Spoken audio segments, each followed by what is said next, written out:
Assalamu alaikum and welcome to another episode of Be Well, where we interview a variety of specialists in the field of mental health. This is an initiative from the Centre for Muslim Wellbeing and is conducted on the land of the Wurundjeri peoples of the Kulin Nation.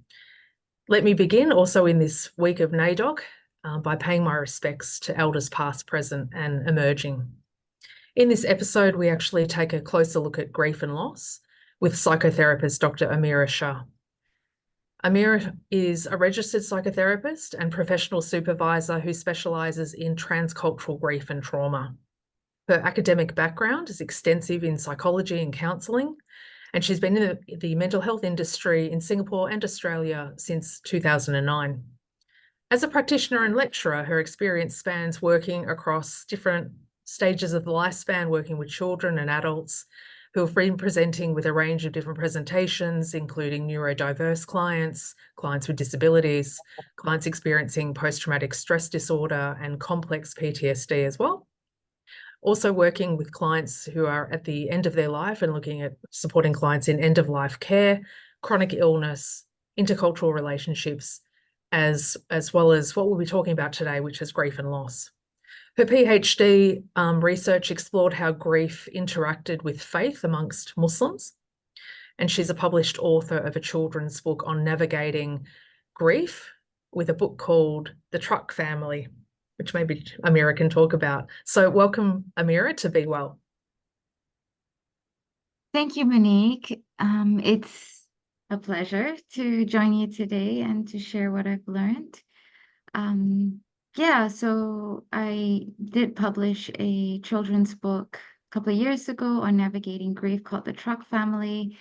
It's a very simple book, but it is aimed to, I guess, demystify loss, death in particular, bereavement, and kind of bring that into the forefront of our life, and also to normalize it, because it is, part of life is that death will occur.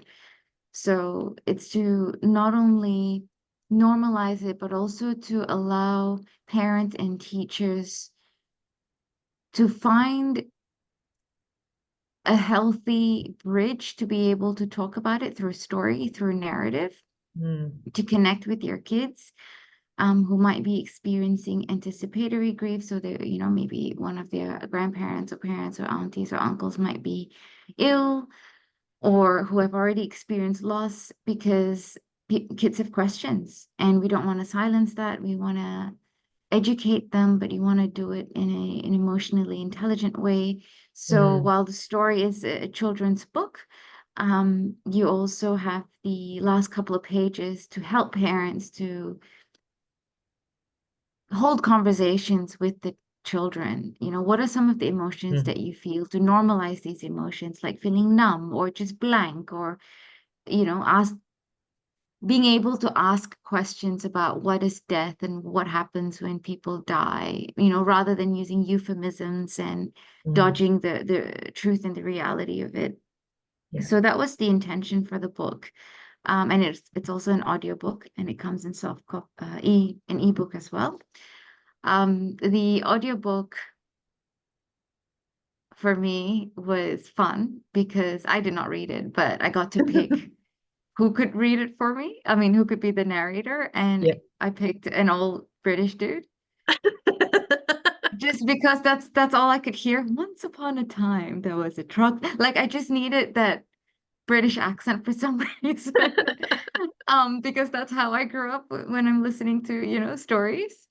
So that was just a little bit of fun. And this year I crafted a culturally informed trauma workbook that I shared with, I believe, Monique, you had a chance to have a look at it. And that's the first of 3 modules. And the first module, which is out currently, it's an interactive PDF, so it's an ebook. But it comes with videos and exercises that you can, fill in, reflection questions that you're supposed to engage in and engage with.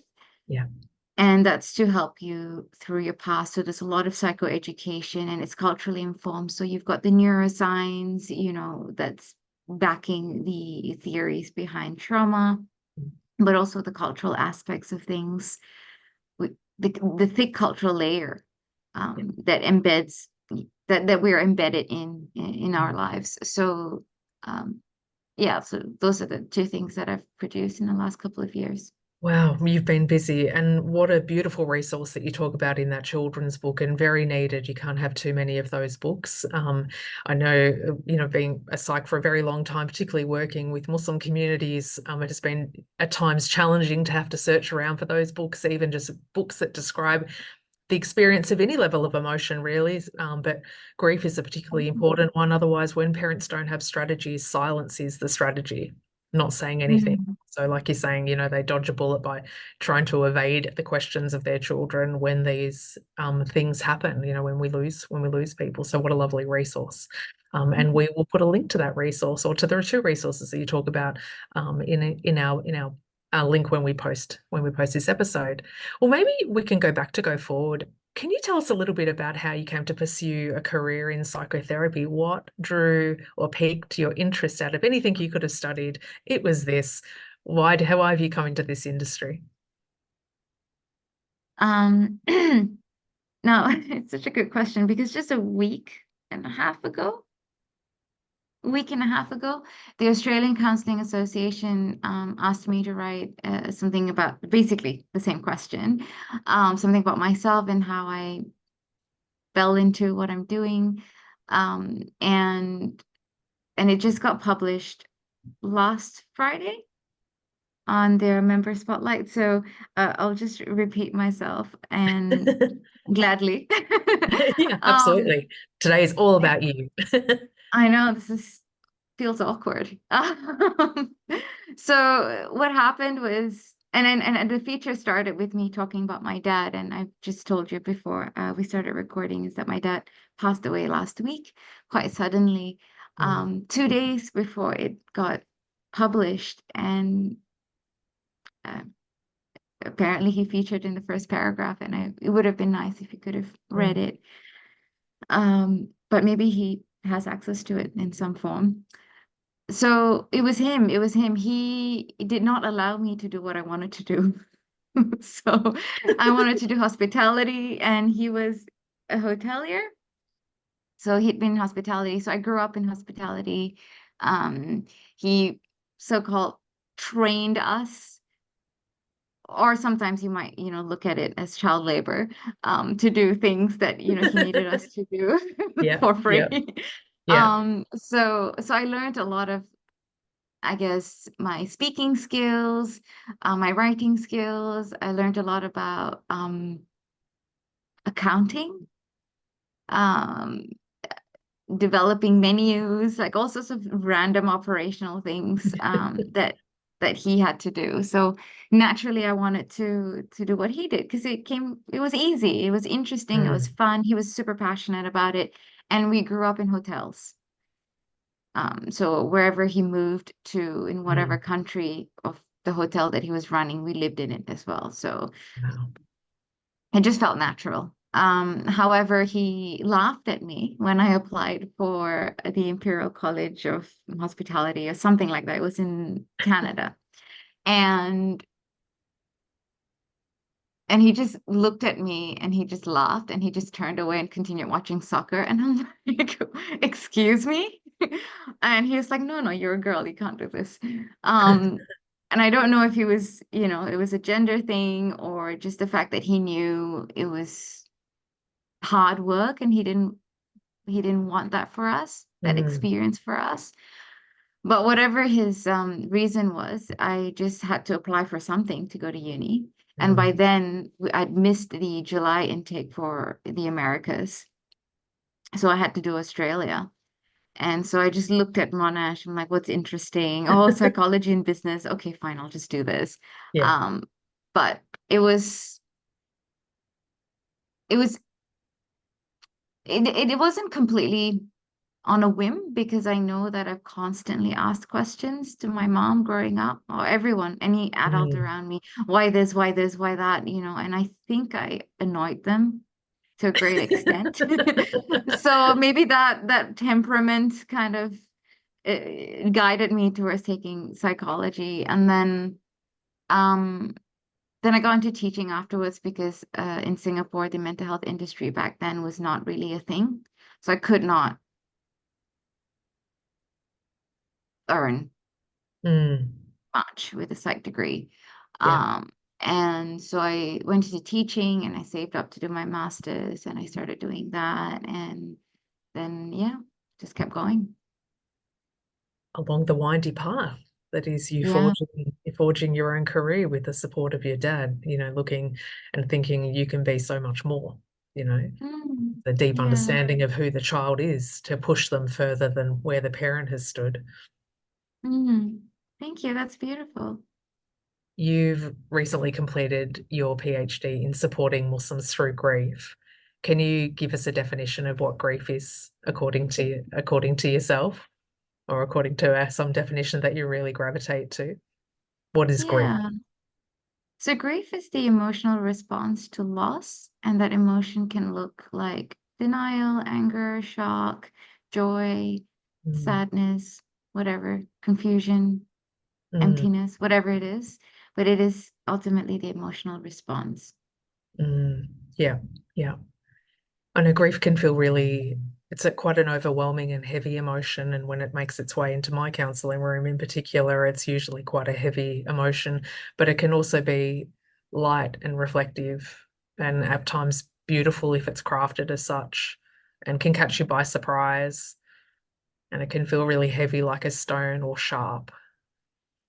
What motivated you to take this topic to a whole new level and to dive into a PhD on the topic? I'd say lived experience, um, because I lost my mother 6 years ago, and that was a pretty traumatic experience for me. I Mm, think for most of us, but for me particularly as well, because I was told to get on a plane now, suddenly. mm, And by the time I arrived, it was like 3 a.m. something. And there's like 300 slippers, uh, sandals outside my door at 3 a.m. And you know, when you see that, it's mm, over. And then there were a lot of complexities, many, many layers of complexities in during the mourning process for months due to religious and cultural reasons. mm, And then I went on to work as a torture and trauma counselor in Darwin, and there was a lot of loss there as well. mm, Very tragic, very traumatic ones. And faith came into the picture quite a lot. And I was quite curious because some people, even within the same family, some of them were quite accepting, whereas others really struggled. mm, And I just wanted to know why, even though they're of the same faith, mm. Yeah.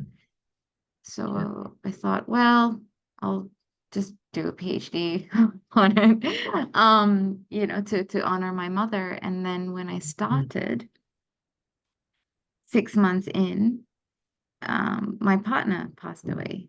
Amirah, Um, that is a and I lot, a was, lot. yeah, it was really, it was, I actually laughed because I was coming up to confirmation Mm, and I just refined my title, my question for that time. okay. And then I realized that he had died, and he was the one that was pushing me to do the PhD. Mm, Um, and it was, bereavement and Islam in Southeast Queensland. That was the generic title that I can't come up with at that point. okay. And I remember looking at the screen and I was like, you have got to be kidding me. Are you serious? Is Mm, this a joke? Like, this is absurd. But I'm in it. I've started and I wanted to honor them both. So I mm. completed it, and I dedicated it to them. Now, there's a curiosity in you that likes to go deep and then wade through the mud to come out and to gift the community, or the at least the academic community and other psychotherapists with some very deep knowledge there, which very often only comes through lived experience, that's for sure. Mm. Your ability to interview people with that level of empathy and emotional insight, I can only imagine has contributed to the takeaways and your writing that was your PhD. Mm. There are lots of reasons why people experience grief. In your clinical experience, what are some of the most common situations that cause grief?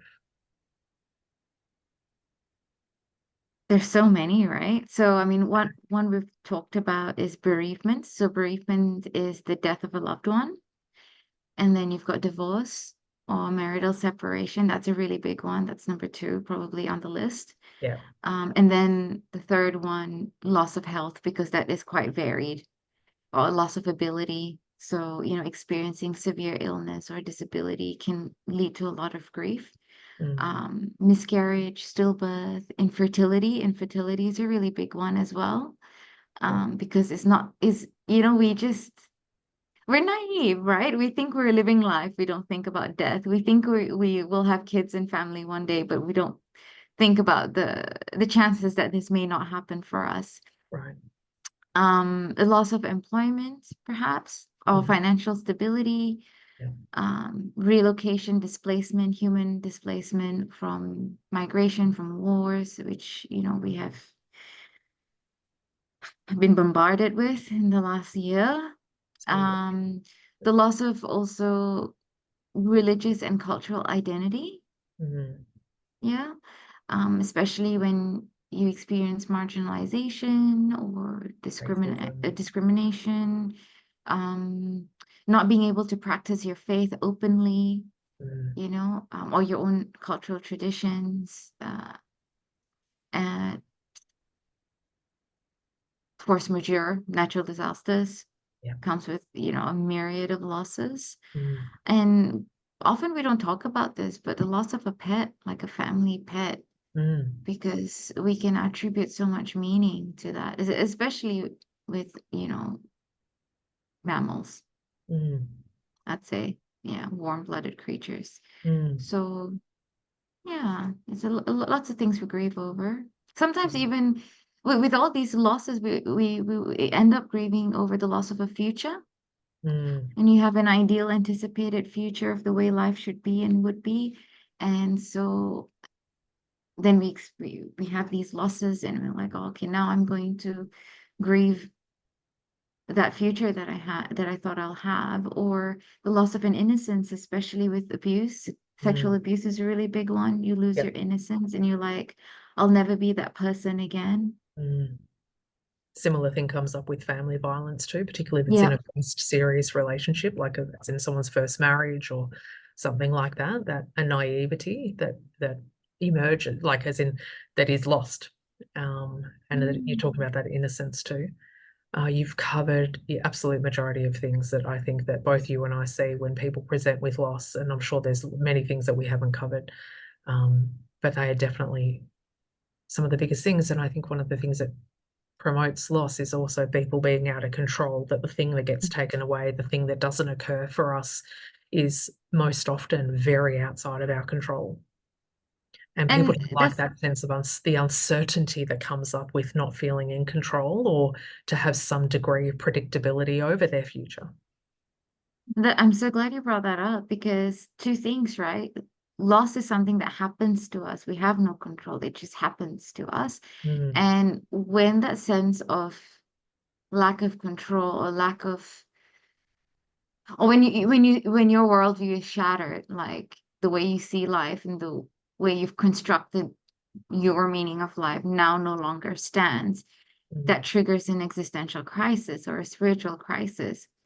And with that, so, like grief and loss, it comes if it's big enough or traumatic enough or significant enough, and it doesn't align with your beliefs and your values, or it's just so overwhelming that it knocks you over, Mm. and then you enter an existential grief. And with that, which is something which I've explored in my thesis as well, you start to question your faith, and then you'll have a moral or ethical dilemmas, things like life transitioning, going through different milestones in life.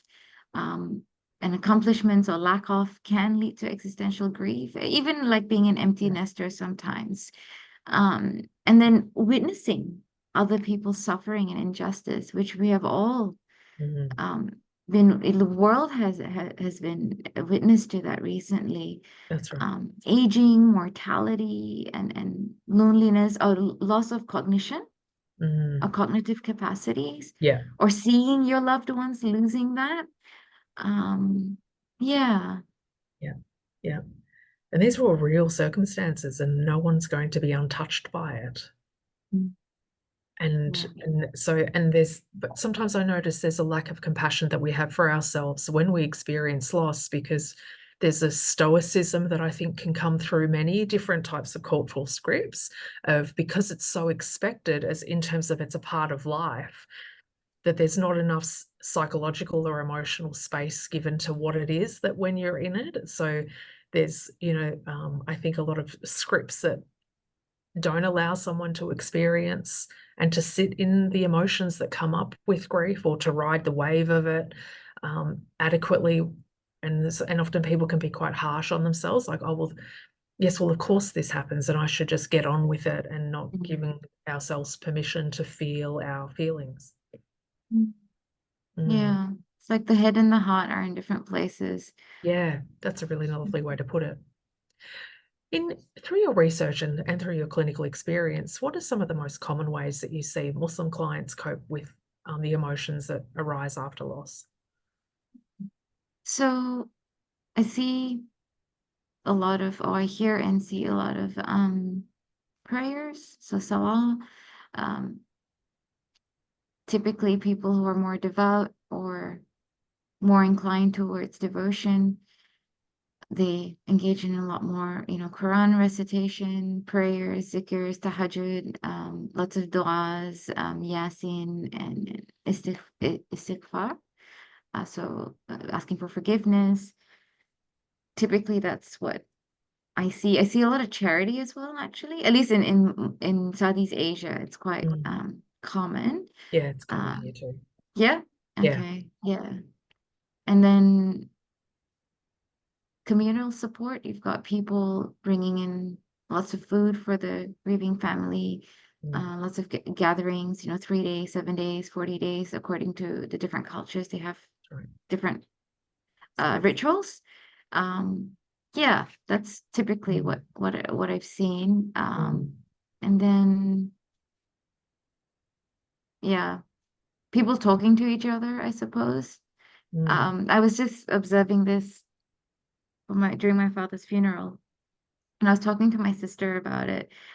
We were just like flies on the wall in a sense, because our custom or culturally it's quite patriarchal. So um, dad left behind just us girls, mom Mm. and dad, just us girls. So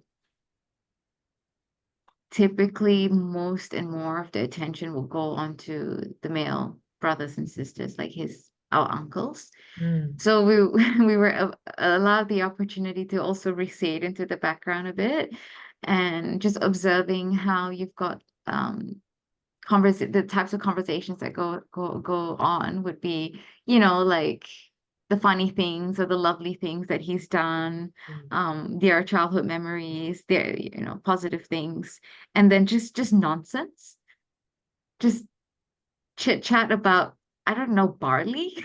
I remember picking up like just complete nothing. And then, the heavy stuff. So, and I saw this being cycled through the little groups and through the big groups. Like I just saw these Mm. three different types of conversations happening, and I was just looking at my sister, and we're just a bit amused.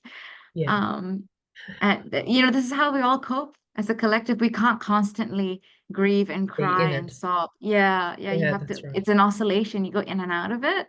Yeah. Mm. That's a really interesting point to think about. I think we go in and out of all of our emotions, actually, and I think that there can be too much fear about doing some of the negative emotions, right? Like sadness or anxiety, fear, grief, loss. And we as humans don't like to feel any of that, and we shouldn't love to feel any of that, but we should be able to develop an idea about ourselves, I think, almost a confidence in ourselves that I can, if I have to go into it, I can be there for a little while and then I am going to come out, I'm going to pendulate into it. And actually, it's one of the Mm, ways to help people to process emotion is by swinging into it, doing that emotion, and then swinging out. A very common thing that I hear people say is, if I open the box, I'm going to get stuck there. Like it's all going to come out, like it's like pulling a thread, and I'm just going to come up, I'm going to be pulled apart if I feel any of it, whatever it mm, is. And that's actually not true. The body doesn't allow you to do that necessarily. You go in, you're there, and like you said, and then before you know it, you're not there anymore, and you're standing as an observer, not the not not experiencing it in the same intensity. mm. But that's how Which we is why do it. meditation. Sorry to cut you off. Please No, finish.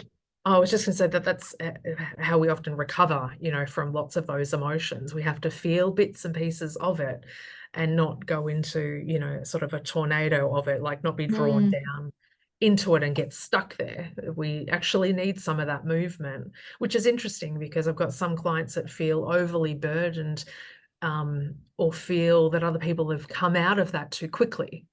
But what they're doing is other they watch, someone might be in it and you watch someone pendulating out and you think they're over it, like they've processed it. They're mm, doing fine now. But all you're seeing is someone who's not in the same end of the pendulum as you are. mm. You might come out and they might go back in. Yeah. I Yeah. love that. It reminds me of that, are you referring to the dual processing model of grief? The Uh, oscillation? Actually, I'm referring to sort of a process of processing trauma, actually, like the Oh, okay. mechanism to process trauma is to come into it, but not to stay there. And that it's problematic when people stay there. And often that's when people come and see us, is because they're a little bit too stuck in it. Mm, Or they're stuck over here in avoidance, and they know they think that there's some idea that they're carrying, that they need to process the emotion. They need to stop avoiding it because they're using things like busyness, mm, as a way to stay distracted from the emotion, to mm, be out of that. If I stay really, really busy, I can not feel this feeling that I'm avoiding, but I know I probably can't do that forever because it'll creep up on me, which in some ways is probably true. mm. If not psychologically, definitely somatically. Yeah, Yeah, 100% it'll find its way to the surface one way or another. that's right. That's right. Can you describe how a therapist using an Islamic psychological approach might be able to assist someone dealing with loss? Mm. So I guess firstly, you're a human, right? So you want to employ your deepest level of compassion. I actually had a client this morning who just lost her grandparent. And I think initially in acute stages, you just want to listen. So Mm, active listening, just compassion, asking them what works for them, asking them if they're alone, finding out gently, if possible, if it's the right time and right thing to even ask, and if it's a first session, for example, where their religious and spiritual position is, because we don't want to assume and take that for granted, mm, before exploring further. And sometimes people are angry initially. mm. So, you just want to meet them where they are and just do the human thing, I think, initially. The Islamic approach would be the human approach. I Yeah, love that answer. Yeah. I don't think you can go too far wrong when you're just tuning into where someone's at and then trying to understand what at is, as in where is at located, culturally, yeah. spiritually, personality wise, the person in their social context. you know, it is, isn't it? It's understanding who the person is, and and where the pain points are as well. Mm. Like what is, Mm.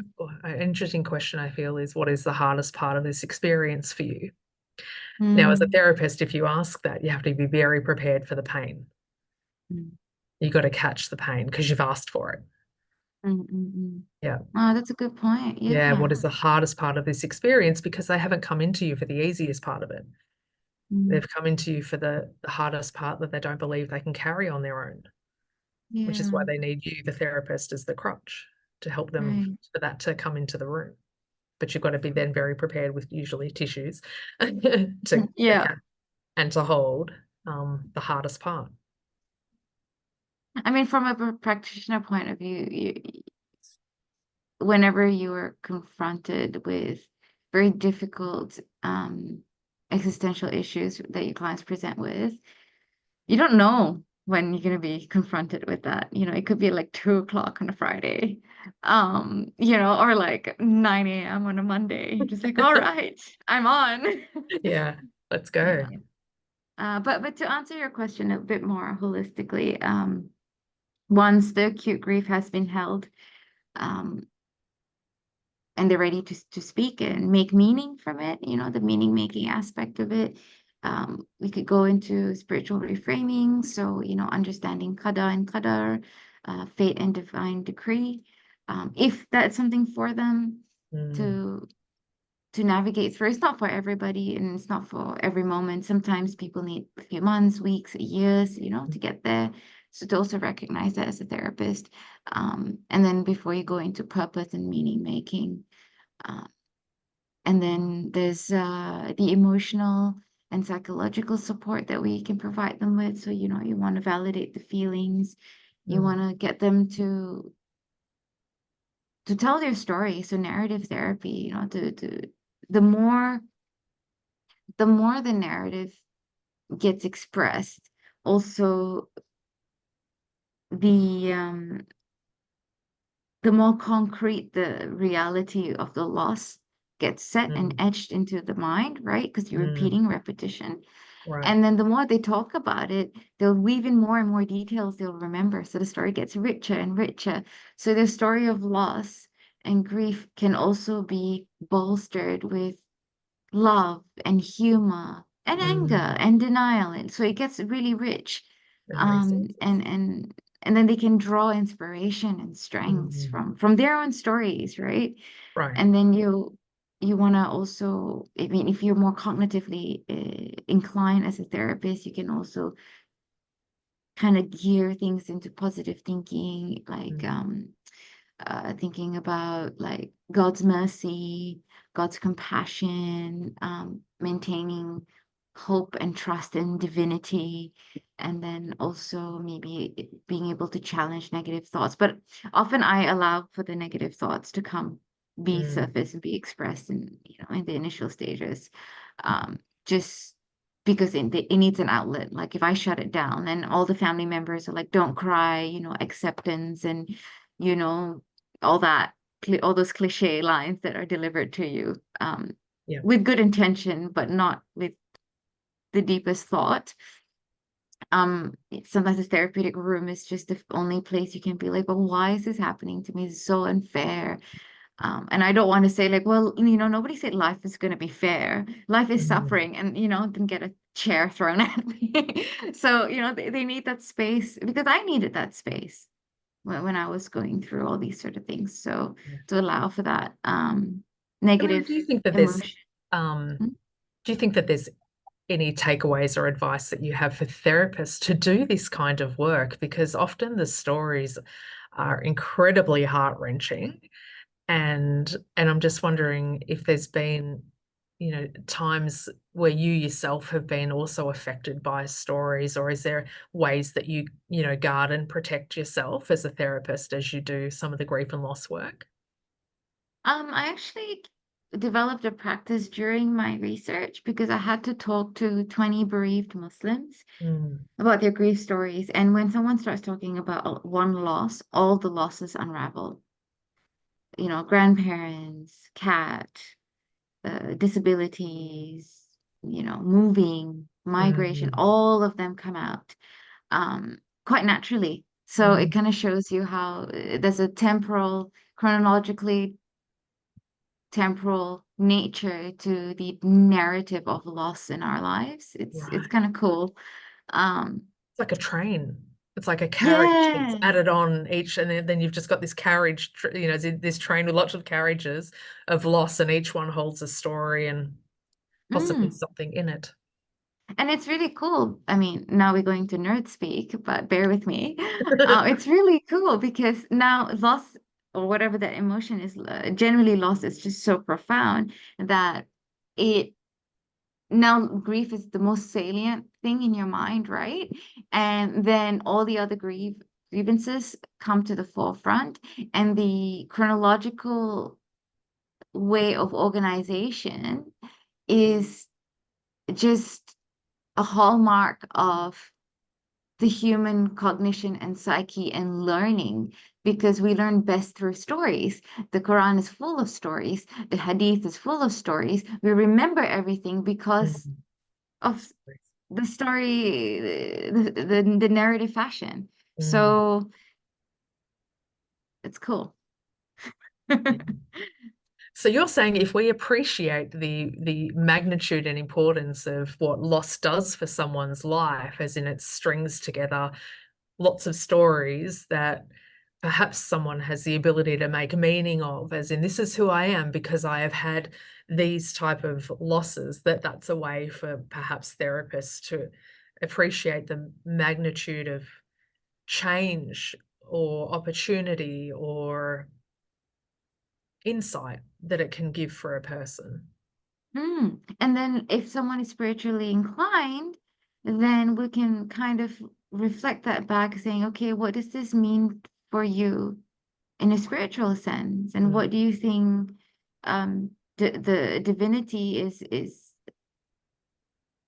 trying to tell you or shape Mm. you for or mold you towards, if you believe in that, sort of we have free will, but it is within certain degrees of freedom only. Mm. um yeah, but that gets like quite philosophical. Can you provide our audience with any strategies on how to work with grief if they're sitting in a grief experience right now? How do they work um with it? How do they reduce it? How do they get over it? All right, like people come in with different types of goals with grief.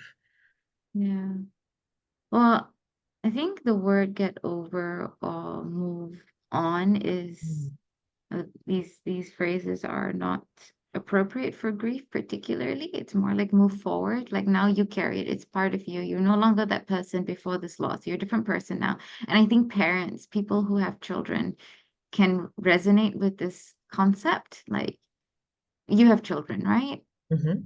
Yeah, so probably Monique pre-kids and Monique post-kids is like day and night, potentially. But maybe if the fundamental, core values are there, but you've Yeah. transformed, it's about transformation.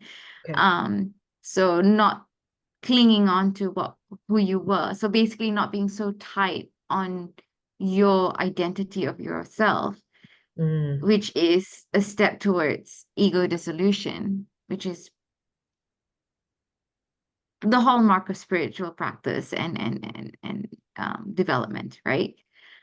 So if we can just recognize that, that's helpful to begin with. So it's a mindset shift, and Mhm. then whatever that feels right in terms of behavioral coping strategies, so prayers, um, the rituals that customs and culture have prescribed, if it works for you at that time.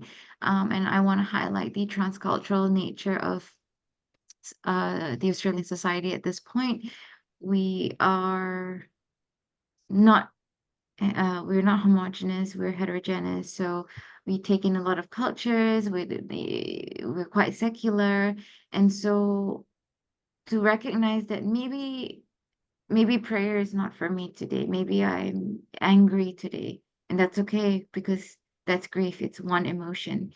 Mm. Um, and not to judge or shame ourselves when we cannot perform the status quo custom and cultural way of grieving, because it's personal, because every single person has a different relationship to the person we've lost or the object that we've lost. For example, my career to me is 25% of my identity. I identify Mm. with it. Yeah. But maybe to like my friend, her career might be 60% or 70% of her identity. So losing a job for me is not going to be as detrimental as it would be for her, right? So Yeah. just also to be able to recognize that our relationship to the object of loss or person of loss it varies from person to person. We shouldn't really compare our Mm. grief. And I did that a lot in the beginning because I'm like, I don't understand. Because I met my husband, um, I just lost my mom. I met him. He was a friend of mine. He was my neighbor. And then within weeks of meeting him, his mom was diagnosed to live for another 6 months, and she didn't want Mm. treatment. And then she passed away, and I saw him like dealing with his grief a lot differently and a lot better, and air quotes here, Mm. than I was. And I was like, this is not fair. How come he's like getting on with life Mm. and I'm just stuck?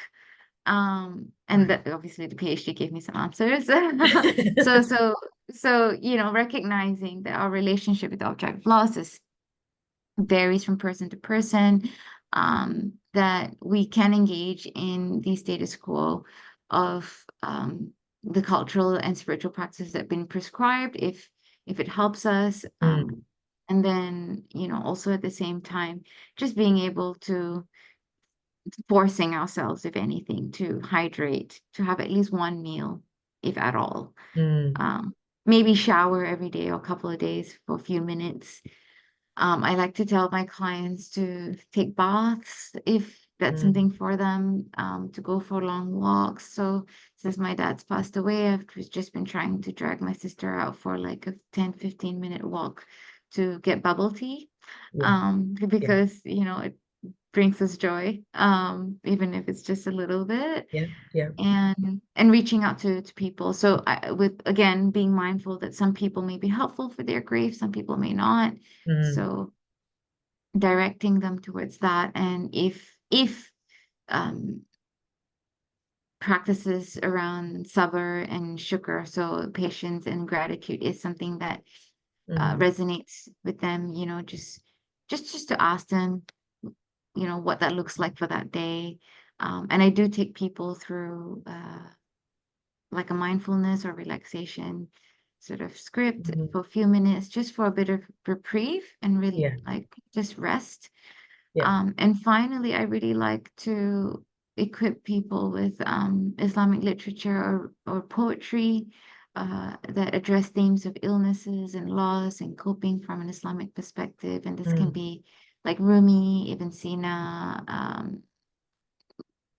Al-Ghazali, Yeah. those kind of things. Yeah. They're quite soothing for the soul. Yeah. Yeah.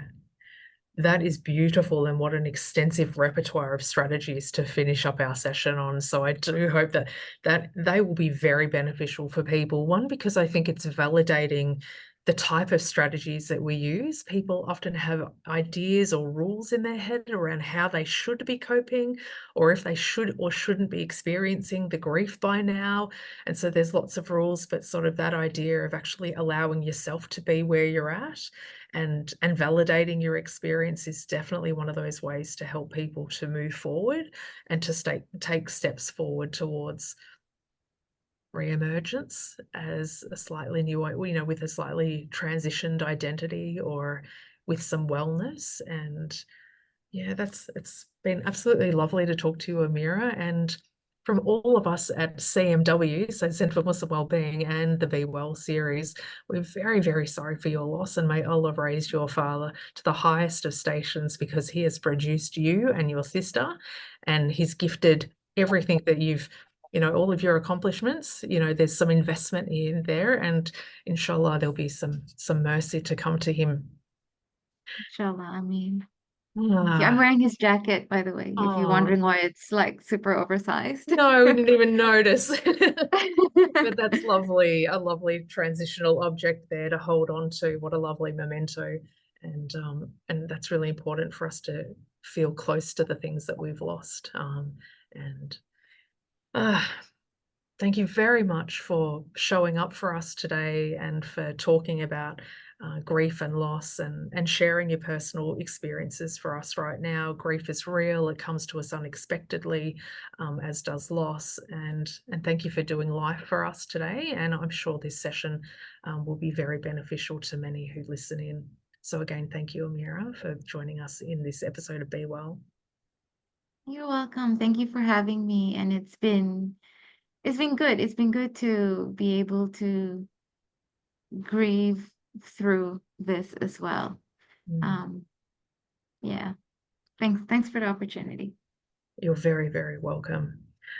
All right, that's it for another episode of Be Well. So join us again where we will interview someone else about some other topic around mental health and the Muslim communities as always. All right, take care everyone. Be well. Assalamu alaikum.